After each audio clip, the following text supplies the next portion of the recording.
Mr. President, the Biden administration's war on affordable and reliable energy continues. 3 weeks ago, the administration announced the cancellation of 7 oil and gas leases in the small portion of ANWR, the Arctic National Wildlife Refuge, that is available for energy exploration and development. It was just the latest move by the Biden administration to stifle conventional energy production.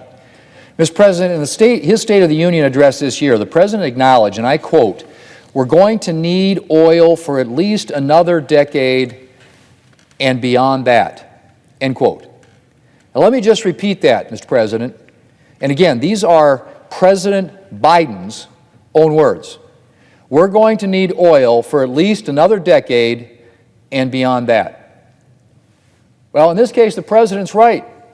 While alternative energies is powering an increasing share of American energy production, we are nowhere near being able to rely exclusively on alternative energy technologies.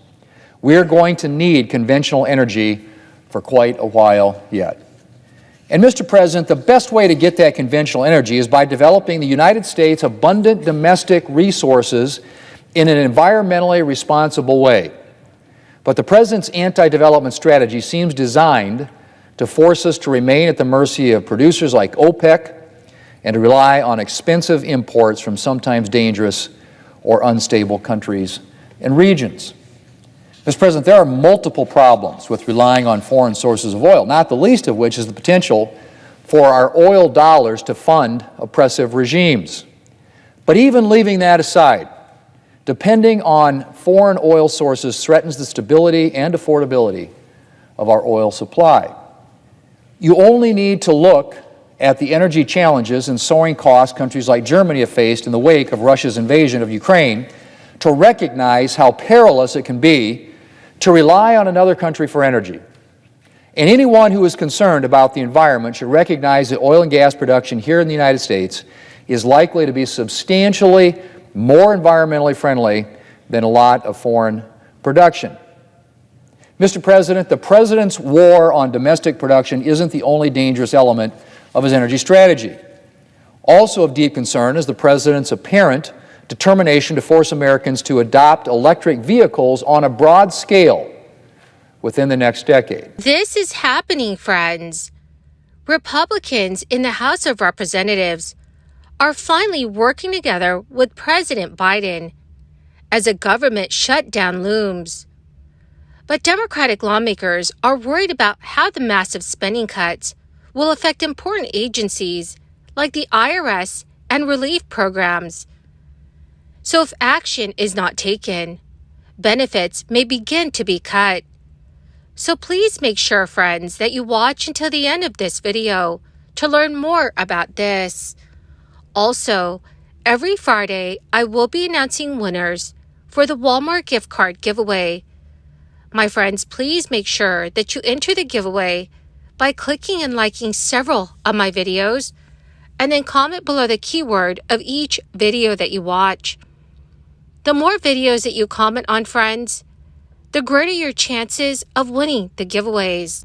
The escalating probability of a government shutdown is bringing attention to various federal agencies, with the IRS making headlines. This is largely due to its allocation of $80 billion in the Inflation Reduction Act. It is a figure set to decrease to approximately $60 billion following a debt limit agreement earlier this year. Following the release of an extensive spending plan, the Internal Revenue Service initiated new compliance measures targeting tax-evading high earners and corporations. In a bid to audit complex returns, the IRS aims to recruit 3,700 additional agents. Despite heightened enforcement, the tax agency claims achievements such as reduced processing times, quicker tax refunds, and shorter wait times for taxpayer phone assistance. Would the uncertainty of a government shutdown persist, with the September 30th deadline for Capitol Hill lawmakers to pass a continuing resolution and fund the government, the narrow majority and political divisions among Republicans in the House of Representatives make reaching an agreement before that deadline challenging. A stopgap bill, introduced in the U.S. Senate, aims to fund the government until mid-November, but must overcome various hurdles in Congress to prevent a shutdown. In the event of a government shutdown, the majority of federal agencies will experience a disruption, halting non-essential work. However, essential services such as Social Security, Medicare, and Medicaid payments are expected to continue. Potential impacts include unpaid work for air traffic controllers and TSA officers, potentially causing flight delays and longer wait times for airport travelers. The consequences of a government shutdown extend beyond bureaucratic challenges. During Greenwald, the president of the National Treasury Employees Union emphasized the widespread impact on federal employees across various departments and agencies. Initially, it was assumed that the IRS, which is backed by the Inflation Reduction Act funding, would continue operations during a shutdown. However, new recent reports suggest that the IRS may need to partially shut down and furlough thousands of employees. So, dear friends, do you think a government shutdown will occur in a few days? Please let me know what your thoughts are in the comments section below. As Congress continues to try to avoid a government shutdown by the end of this week, it is hard for many Americans to not worry about the impact it could have on their federal benefits. In many cases, those benefits will not be impacted if the government does shut down. That includes Social Security, Medicaid, Medicare, and many benefits from the Department of Veterans Affairs. On Monday, the White House warned a government shutdown would jeopardize federal food assistance for nearly 7 million mothers and young children who rely on WIC, which is a special supplemental nutrition program for women, infants, and children. The WIC program, which is overseen by the U.S. Department of Agriculture, serves low-income women and children up to the age of 5. It receives funding on an annual basis, putting it at risk during current shutdown talks. Should there be a government shutdown, the White House says women and children who count on WIC would soon start being turned away at grocery store counters, with a federal contingency fund drying up after just a few days, and many states left with limited WIC funds to operate the program. Sadly, it would impact many families in states like California and Texas, where a combined 1.76 million WIC recipients reside.